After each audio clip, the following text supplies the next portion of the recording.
Hashem, that we're able to learn every day. As chus of our learning, we should have the Beis Hamikdash immediately. Today we're going to start Kuftes. That's 109a. And we're going to start from Tani Kav Seder Ravashi. It's really like right in the middle of the page. What happened was, we had a machlekes between the Tanakam and Rabbi Elazar.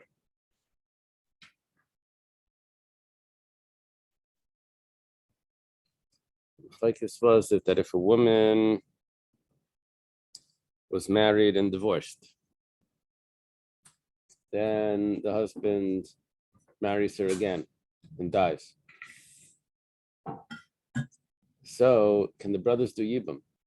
Do we say that because there was an original marriage here, which ended in a divorce, that would forbid the brothers of the husband to ever marry that woman? So do we say that that prohibition still remains even after the death of the brother and there's no mitzvah of yibum? The Tanna Kama says no, that there's a mitzvah of yibum here, and Rabbi Elazar said that no, it's forbidden for them to do yibum because of the previous prohibition. So we had explanations here. What is really the explanation for Rabbi Elazar? The first opinion was that, well, because there was a moment here when the brothers were forbidden to this woman, which was when he divorced her, when the marriage ended in divorce, before he remarried her. So they said if that's the case, there's a problem with that answer, because then Rabbi Elazar would not require chalitza, and he does require chalitza.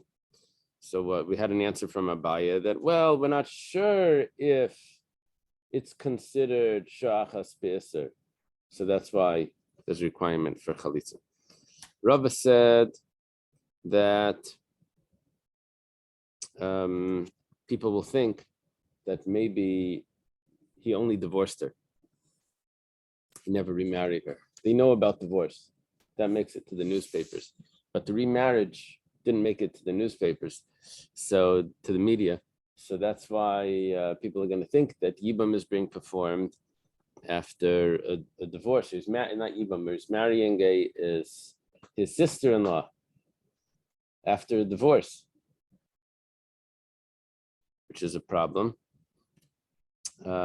So interesting thing about people would know that they're married, and the Gemara said, well, maybe he married her in the evening and died in the morning, so no one knew that they were really married. So they only know about the divorce. That would be the explanation for Rabbi Elazar, that they can't do yibum. Rav Ashi said no. Rav Ashi said it's a gzeira because it's very similar to another case. The other case was that if a man marries off his daughter, then she gets divorced. Now she's all on her own, even though she's still a child. So when she gets married again, that's only a rabbinic marriage. She's a Yisayma B'chayav.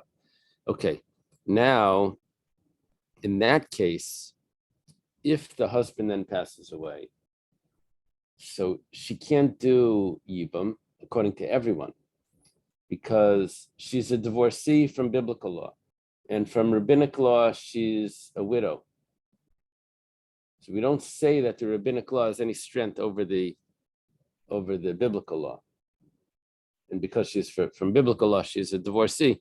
Well, that case is very similar to our case, where a man marries a woman, divorces her, and then remarries her. I know the case by the minor, the law, everyone agrees to that law. When it's an adult, it's a machlekes. Anyway, Rabbi Elazar, the explanation for Rabbi Elazar holds that it's prohibited because it's very similar to that. That was Rav Ashi's teretz. Now the Gemara says, Tani Kova Seder Rav Ashi. We have a brisa that supports Rav Ashi. It says, Maidim Chacham le Rabbi Elazar. The sages would agree to Rabbi Elazar. If it was a child that her father married her off, and then the husband divorced her, so the father took the kedushin money. He receives the ring on her behalf. It's a real marriage. He like sells her into a marriage. And then when she gets divorced, the father receives the divorce for her. Does actually accept the get on her behalf? I guess so. Whatever the case is, at this point, she's considered an orphan during her father's lifetime because she leaves his, once the father sells her, she leaves his jurisdiction. Totally. It's not versatile. Right. She doesn't come back. So Hareki Yasayma B'chayav, she's like an orphan during her father's life. Bechzira, but then the husband married her again. Shasur liyabim, that she can't do yibam, even though the husband has just passed away after the second marriage. Neshe Girushin Gemurim, because the divorce is 100% valid divorce. Ve'ein Chazarasa Chazar Gemura, and the remarriage is only under rabbinic law. When do we say that everyone would agree to this? That the second marriage is only under rabbinic law? That's only if she's still a minor. But let's say he divorced her when she was a child and he remarried her when she was already an adult.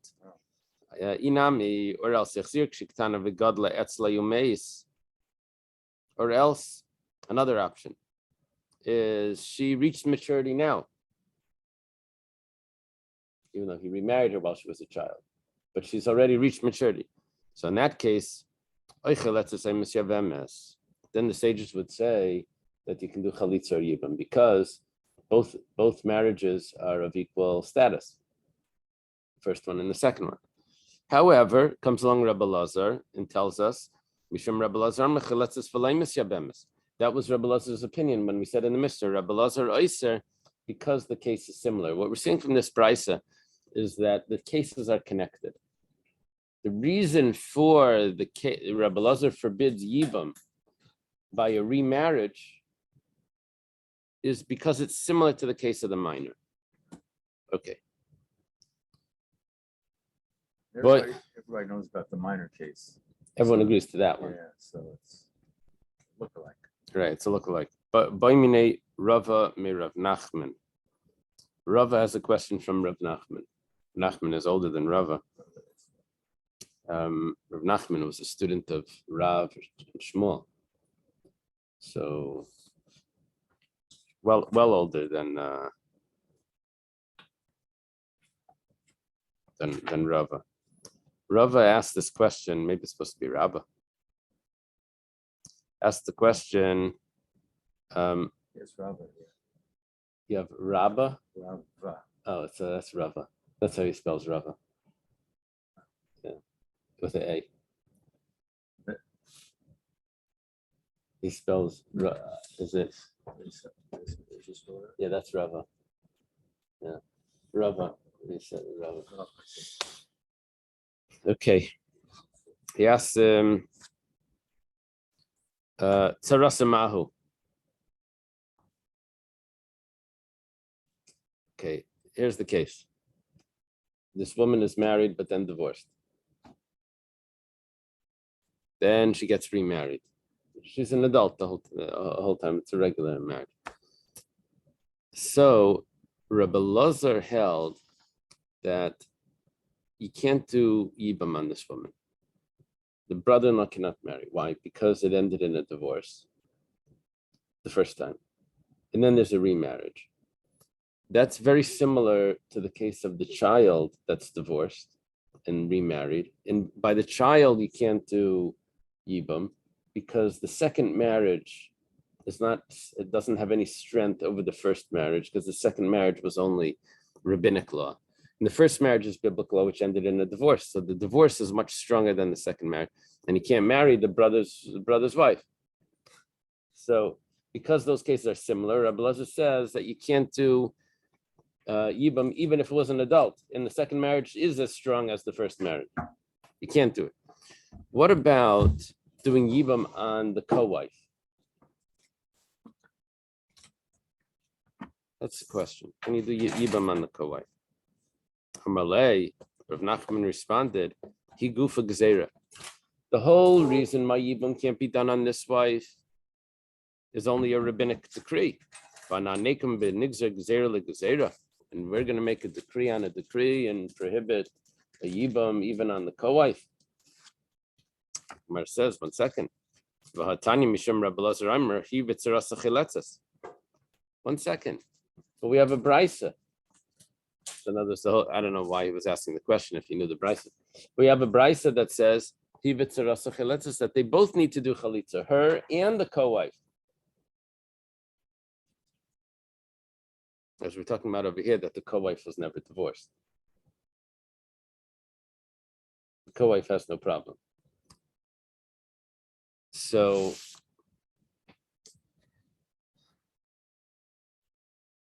Gemara says, what do you think? Her and the co-wife have to do chalitza. You only do chalitza on one wife. You don't do chalitza on both. Right? It must be that the brisa needs to be edited. And what it really means to say is her or the co-wife do chalitza.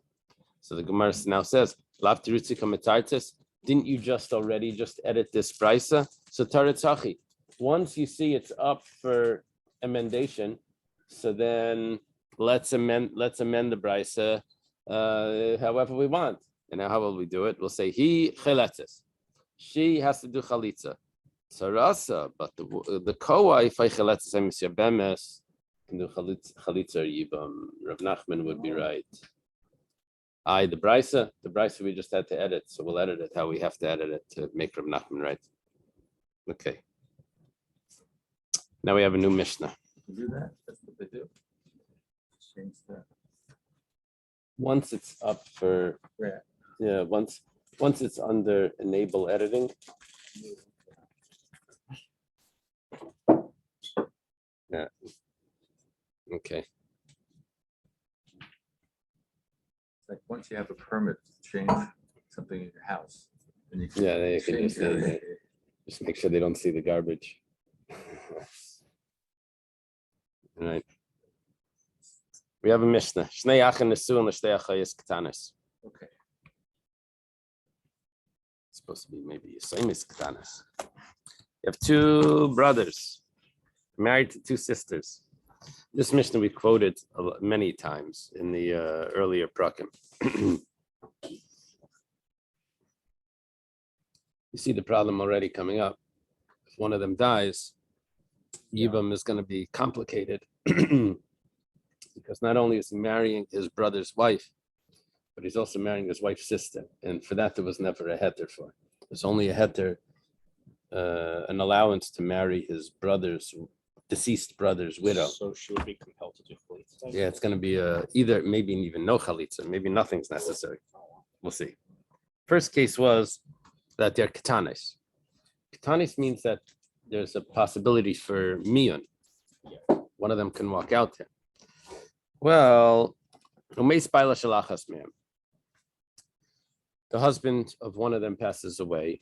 So you skip the word halazu for some reason. The Gemara takes it out. It says Tetzi mishum achaysisha. He doesn't have to do yibam on the other one. It's a chaysisha. It's a sister. It's his wife's sister. There's no yibam there. It's a close relative. Now he takes that also b'chein shtei charashis. He just says like this: Gedayla uktana. If let's say one of them was mature and one of them was young, was a minor. So now we have two options. Not two options. We have two possible scenarios. One scenario is meis baila shel ktana. The husband of the minor passed away. So who's supposed to do yibam here? The husband of the adult is now going to marry the sister of his wife. Well, that's a problem. Can't marry the sister of his wife, even if it's his brother's wife. So there's no yibam or chalitza. However, here's where it gets interesting. Meis baila shel gedayla. If the older one passed away, now the younger one that's quasi-married to the sister because the sister is a child has a biblical law to marry his brother's wife. But his wife's sister, which is the same woman, that's only a rabbinic law that prohibits it. Well, so let's see what can happen here. Rabbi Eliezer says the marriage can end without even a divorce, just by an annulment. So if we can tell the wife, the young girl, that she should annul her marriage by rejecting her husband, Reuven and Shimon. Okay, Reuven's married to Leah, Shimon's married to Rachel, and Reuven just passed away. Rachel is a young girl. So we tell Rachel, annul your marriage to Shimon, just walk out. And that retroactive means that there was no marriage there. And then Shimon marries Leah, which is the mitzvah of Yivam. Easy. Wow. So That's this Rebbe Lezer's view. builds on the past opinion. Right. What are you saying, the past opinion? Like there's no. How Mian works. With Mian, yeah. Uh-huh. Okay. Rabban Gamliel Leimer, im Miana, v'mlav tamten ad shetaglo v'tetzi al zim mishum achis isha.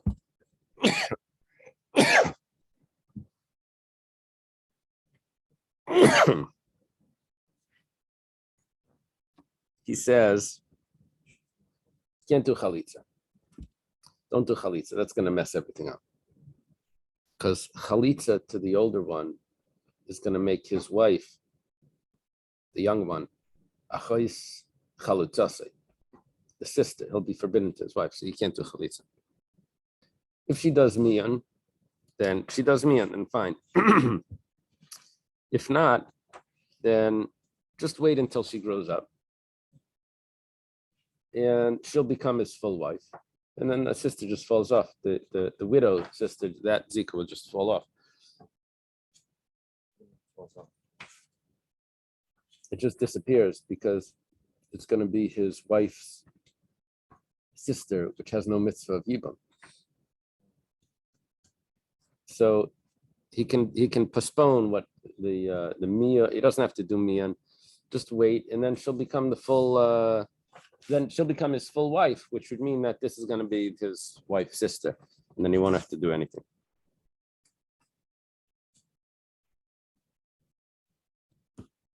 Let's see the next opinion. This really messes things up.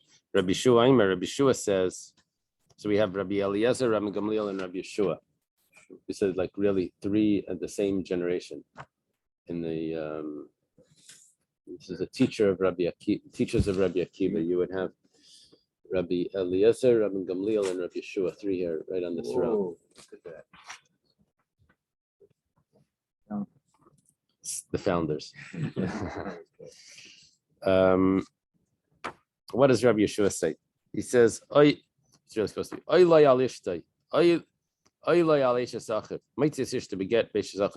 this person is going to be left without a wife. He can't stay married to his wife because she is achayis kukasei. She's the sister of the woman that he has to marry. He can't marry the woman that he's supposed to marry, the Yevama, because that's the sister of the woman that he's married to. So he has to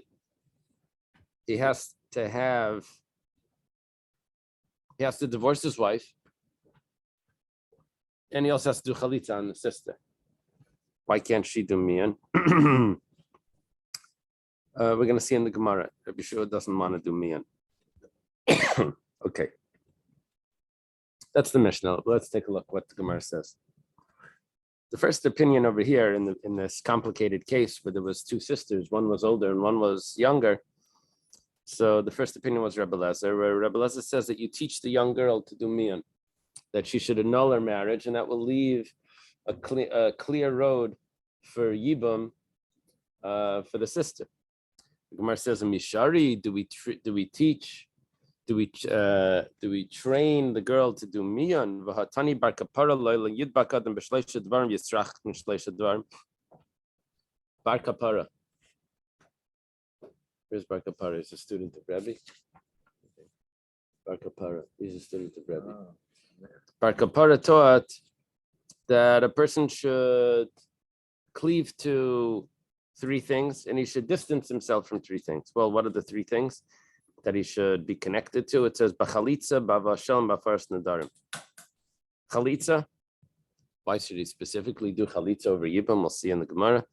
Hava Shalom, that's an easy one. You should try to bring peace between people. And the third thing is, Bafaras Nadarim, you should get rid of vows. Okay, that we can also understand. You should distance himself from three things. That's mina mion. Why mion? Well, we have to see. Mina piktoinus, from holding on to collaterals, and mina arvainus, from being a guarantor for someone. Okay. So our question now is, why, according to Rabbi Eliezer, do we train the girl to do mion if Bar Kapara says mion is a bad thing? It says mion de mitzvah shiny over here. It's a mitzvah because after the mion, he's going to be able to do yibam. So this is a different case. Gufa, remember we go back, Gufa means we go back to discuss a statement of an Amira, as opposed to Amar Mar, which is a brisa. So Bar Kapara here is being treated, according to our terminology, as an Amira. Yeah. Have a question, Reb Naftali? Oh.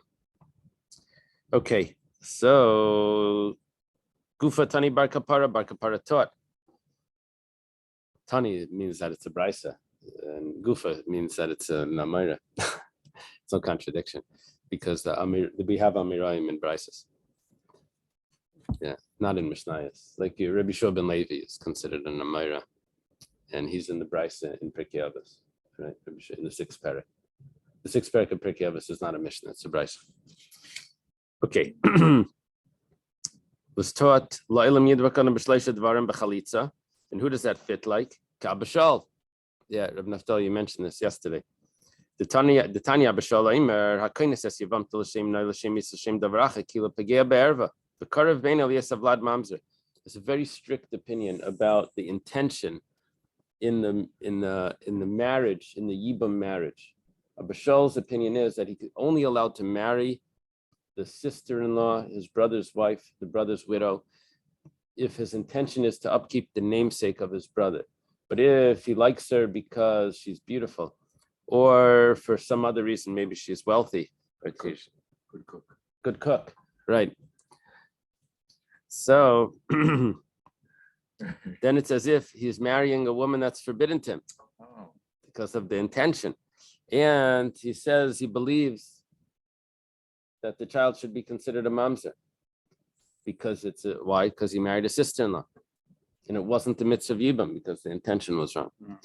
So that's where we say that chalitza is safer than Yibam. That was be following Abashal, and that's what Bar Kapara was saying, that chalitza is better. Bava Shalom, what is we saying about Ava Shalom? That Tzivbaki Shalom B'Ratfeu, seek peace and chase after it.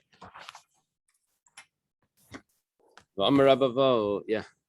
I was going to say, by the way, I think that only applies to the first dia. The intention. Yeah. And then what would happen afterwards? It would become permissible. They're married. Uh-huh.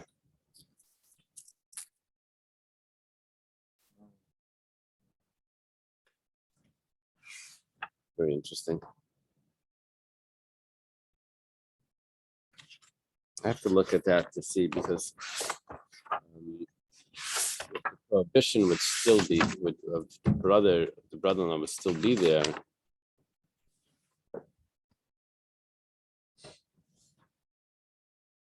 Abashol, mitzvahs chalitza, kedemus, mitzvahs yibum. Yeah, I'm not sure. Could be. Okay. The next thing was Bakishal and Ratfeo, to seek peace and to chase after it, not chase it away.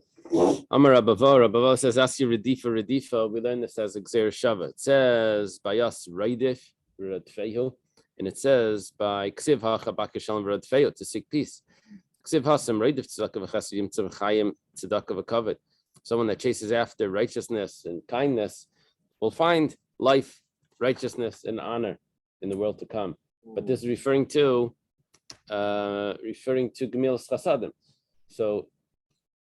So seeking peace is similar to Gemilas. The reward for seeking peace is similar to Gemilas Chasadim. That's someone that a person should be attached to. The next thing was Bafaris Nadarim. Person should try to annul his vows. Rab Nosson, this is following the view of Rab Nosson. The Tanya was taught in a brisa. Rab Nosson says, Hanoider ki'ilu bana bama.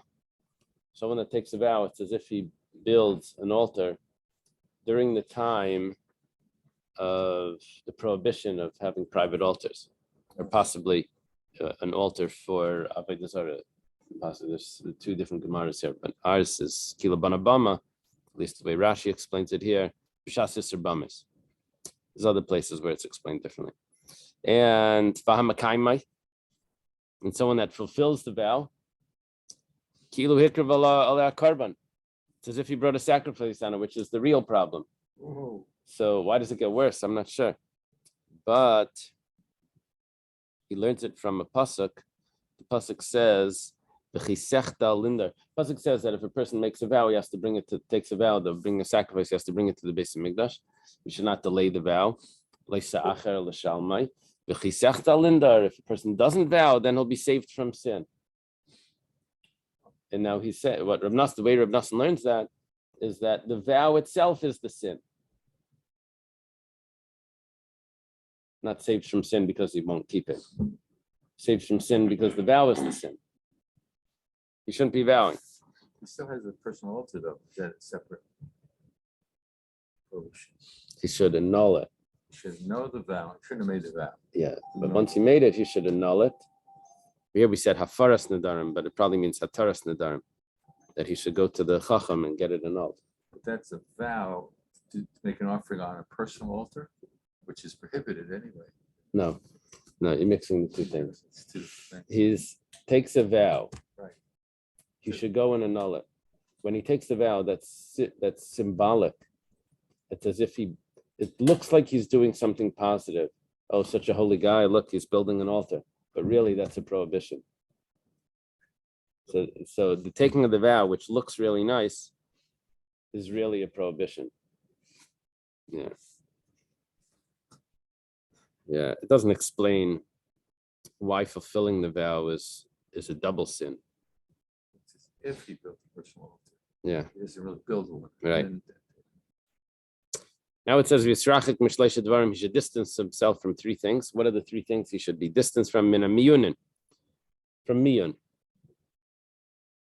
What's the problem with miyun? Well, dim lagadla mechartaba. Maybe when she gets older, she'll have regret for this. I think what the Gemara means is that will cause a problem on the miyun. What does it mean? She's going to try to go back to him. So what's the issue? So she'll regret it, and then big deal. Maybe she made an original vow to be with him, and then she finds she's breaking that vow. Not sure. I think it means that there's going to be some sort of question on her annulment of the marriage. oh, that she refused a husband who was suitable for her. Oh, So is that bad? oh, That's bad judgment. yeah. So the way that commentary is working is that it's just because they're bad judgment. Yeah. Okay. It's not a halachic Shouldn't marry a discussion. guy, right? It's not a halachic discussion. You should just stick it out. Stick out the marriage. It'll be fine. Yeah, the children complain about everything. Yeah. Minapiktinus from taking I got this kids book. It's called Kayla the Kvetch or something. Really? And she kvetches about everything. The The kvetch. The park is too hot, the soup is too hot, the drink is too cold, everything possible. Anyway, the father buys her a parrot. This is the kid, a parrot. And the parrot makes her crazy, starts copying her. So they tell her that, you have to watch what you say. So she has to rethink everything. And then changes her approach. Okay. Minapiktinus from taking collaterals. We're talking about the barmasa, the basic dummy. The problem over here is that people in the same town, they feel that your house is just like their house, and they'll walk in and just like play with your things and items and stuff. Well, probably at a fabrengen or something in the house, or a kiddush, they'll come inside and they'll say, "Oh, that's mine." They'll take it back. Yeah, that's it. She'll take it. The person that deposited it will end up taking it back and then lose it or something, and then say, "Hey, I gave it to you to hold. Where is it?" Well, that's going to be a problem because he already took it. Minei Ravan, from being a guarantor, Baravi Shaltzian. Apparently, Shaltzian is a place where over there they don't collect the debts from the lender. From the borrower. The lender goes, instead of to the borrower to collect the debts, he goes straight to the guarantor. Yeah, that's not fun. What is the meaning of the pasuk? Evil happens to the because of a guarantor of a stranger. This is referring to someone that accepts converts. Taisvis over here says that he pushes them to convert before they're ready. He doesn't know that they're really sincere. He says, on the other hand, though, someone that is sincere, then there's an obligation to accept them immediately and not to delay. He quotes a medrash that says that the reason why the Jewish people were punished with the nation of Amalek was because Avram and Yitzchak and Yaakov did not accept Timnah to convert. And because she was coming to convert, they didn't accept her. So she went and she marries Esav, Eliphaz, marries Eliphaz, which is Esav's son. And then she ends up having a child, which is Amalek. That could have all have been stopped if she would have converted and then she would have married someone from Yaakov's family or whatever. Is that why we say that the Ayin of Shema and the Aleph of Timnah are both important for a Torah scroll to be kosher? Like that, yes. If you disregard even the Aleph of Timnah, right? Yeah, maybe that's the chance. Even though you would say that really, like, who cares? But Eliphaz is Pilegesh, right? Second wife, concubine. Who cares? Like, what her name was? What does it affect us? Turns out that it was a big effect. It affected our history. Okay.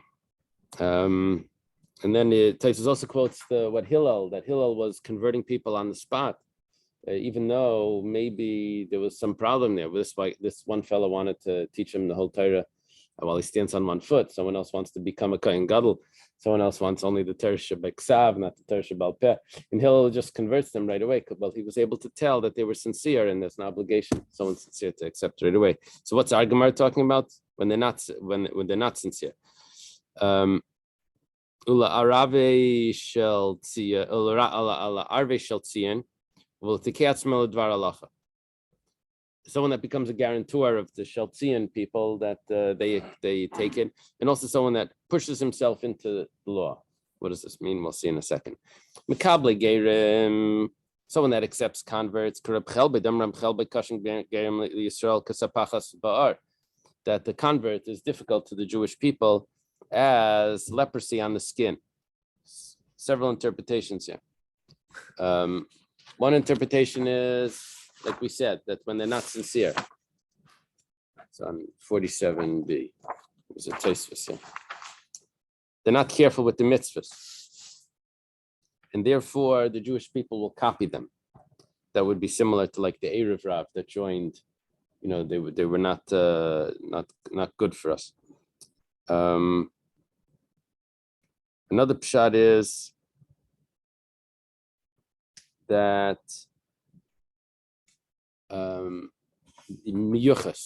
there's an advantage to having lineage. And another pshat is because it's so hard not to hurt someone's feelings, and because we're warned so many times to be careful with the convert, not to hurt his feelings, so it becomes very difficult for us. That's what we're saying.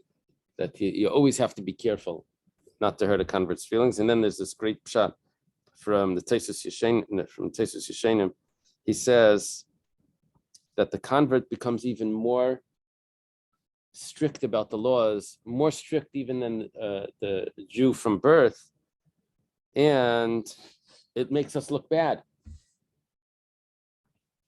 That's a shot. Okay. That's good. Yeah, that it's good for them. It's bad for Jews. the Jews. That's They right. look Yeah, bad because it causes the other Jewish people to look bad. They're not as. It's good to be strict, or is it good not to be strict?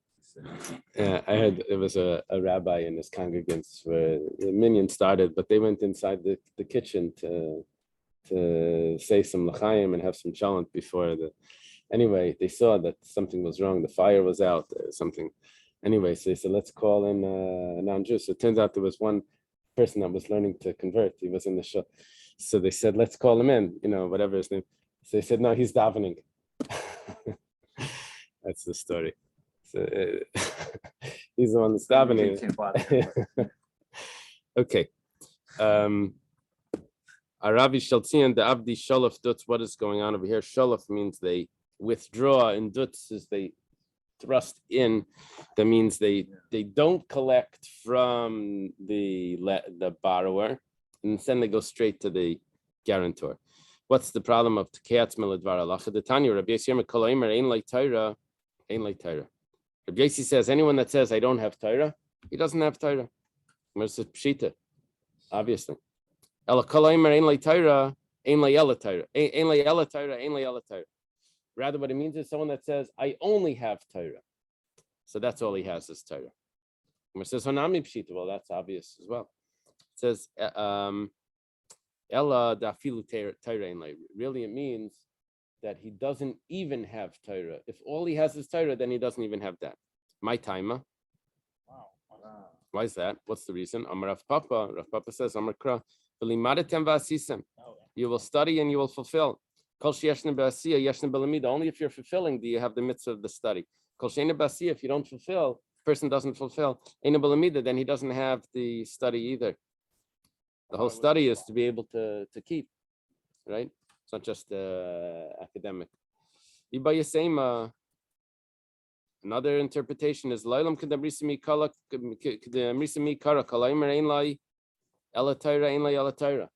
really, what it means is that someone that says he only has Torah.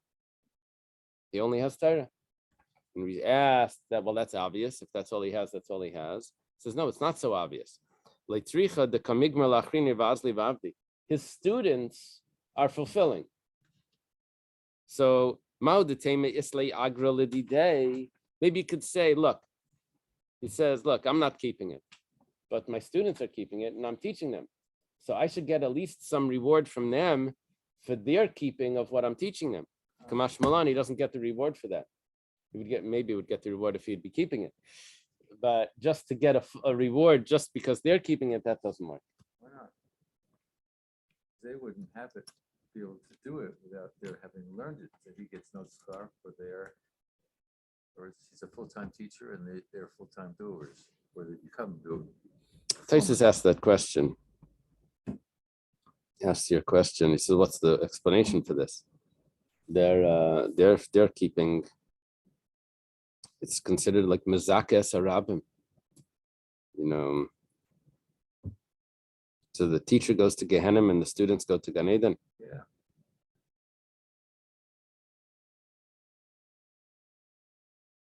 So much for high school.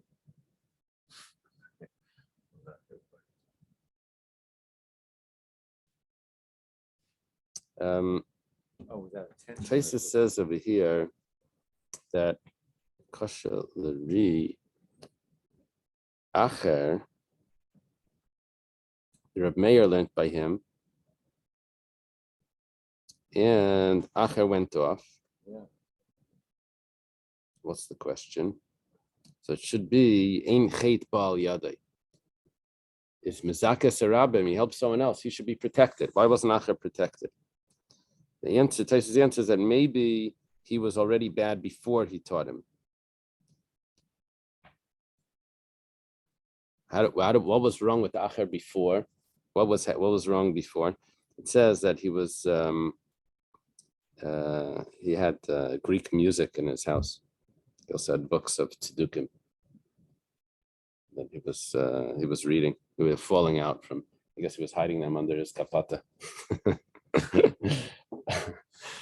Okay. What's going on with Tekeatzmo Dvar Halacha? What was our explanation of here? He was pushing himself into Torah, but without any other of the any action, any behaviors that went along with it. That was the problem. Another pshat is B'daina de isdina lekame. We're talking about a judge that has a case in front of him. V'gamar halacha. He knows a halacha, not this halacha. He knows a different halacha.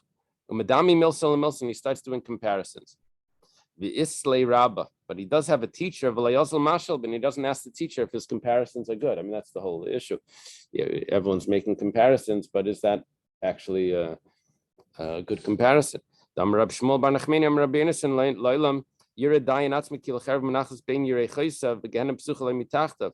Person should see a dayan has to look at himself as if there's a sword between his legs and his thighs, and the Gehenna is open before him, and it's a mistake. It could fall in. The bed of Shlem had 60 strong people surrounding it. Yisrael and mipachad balelis. It says over there, mipachad shel Gehenim shadayim alayla, with fear of Gehenim, which is comparable to the night, in case he makes a mistake. That means the Beis Hamikdash was the bed of Shlomo. That's what it's referring to. So that's why we say this every night. Yeah, we say that not because it's to protect. This pasuk is the protection. Yeah. Not this is he's talking about judgment though. Right. Here it's talking about judgment. Yeah. It should have been said. Taisus asked. It should have said 70 strong people, or 71, but rather it's referring to the 10,000 Jews, which is 600,000. That's what it's referring to. Whoa. And here's a referring to Shlomo or to Hashem? Sounds like the Beis Hamikdash. Rashi says Shashalim Shalai. I don't know what that means. It means Hashem, I guess. What do you have in the English?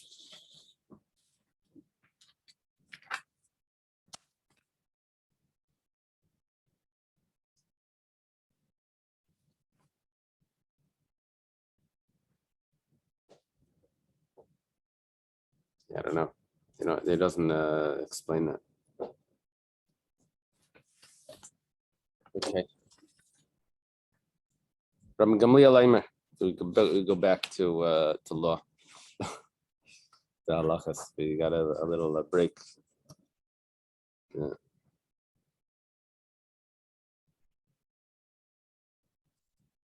Okay. Rabbi Gamliel's view was that if she does mian, then okay. But I'm sorry, if she does mian, then fine. But if she doesn't do mian, then we're talking about the man, the two brothers that are married to two sisters, and one was older, one was younger. The older one passed. The husband of the older one passed away, and now the question is: does the husband of the younger one marry that Yevama? Because he has a rabbinic marriage going on right now. So Rabbi Lezer says, well, we train her to do miyun that annuls the rabbinic marriage to the younger one, and then he can do yibam. And Rabbi Gamliel said, you don't do that. You see what happens. If she gets older and they stay married, then there'll be no reason to do yibam because it will be his wife's sister. Rabbi Elazar Mirav. Rabbi Elazar asked from Rav. We had this before, where Rabbi Elazar, which is really in Eretz Yisrael, is speaking to Rav, probably before he moved to Eretz Yisrael. So he asked him, my time with the Ram Gamliel. What is Ram Gamliel's logic here?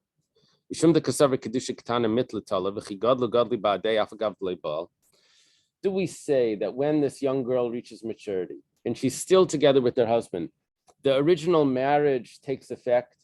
And it's like, that original marriage that was only rabbinic because she was a child, but now that she's still married to him and she just reached her maturity, she just gets her maturity card, her, identity. Now the original marriage takes effect.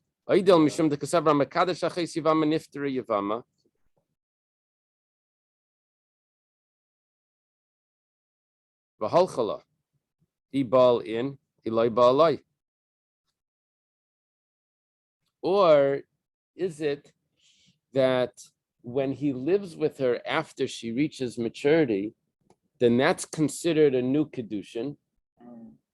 And the rule is that if someone marries the sister of the Yevama, then the Yevama gets exempt from marrying, from doing Yivam on her. Well, he wasn't supposed to do that, but if he does it, so she gets exempt. So is it the original marriage?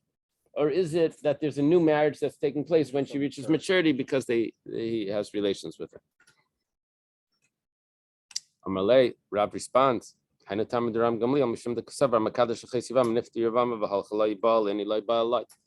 a new marriage that's taking place after she reaches maturity.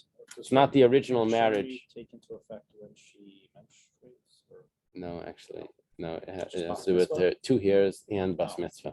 2 pubic hairs and bas mitzvah. Amar Rav Sheshes says, Amina kinai v'shachav Rav Amar Shmaitza. Rav must have been sleeping when he said this. The Tanya, Rav Sheshes is the one that always says this comment. So in a braysa, Makadosh Asaktana Kedusha Tluyin. Someone marries a young girl, the kedushin is in limbo. It's waiting to take effect until she reaches maturity. My Tluyin. What does it mean in limbo? It says lav ki gadla gadli badaf gadle bal. That means that once she reaches maturity, it's going to be a full marriage, even if he doesn't have relations with her after she reaches maturity. Amalei Rav and Brei Rav Nachman, ha milsa diktana. This that you mentioned about the child, mitla talia b'kaima ibal in ilay ba'alai. You're learning the pshat that it's in limbo until she reaches maturity. That's not what it means. It's in limbo until she reaches maturity and he has relations with her. If he has relations after maturity, then yes, then it's going to be a full marriage. And therefore Rav was correct. Now, why does we need that? Yeah. The Amra, because the whole time she's saying, Hu adif minay v'ana adif minay.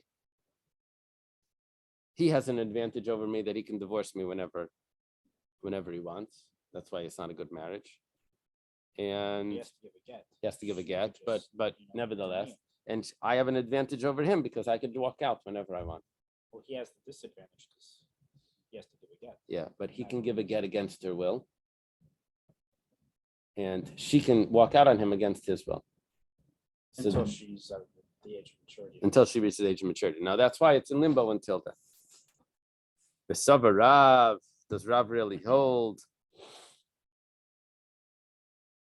You should leave it over here. Let's leave it over here because we'll get into this new piece. Okay. Yeah. We're gonna play that. We're up to the Sava Rav. This afternoon we'll meet. Yeah. This is Hashem. Is that good? 7:20? Why? What's wrong? Tonight is something going on? No. Yeah, 7:20. Other show, really. Oh, there's Tov. Thank you.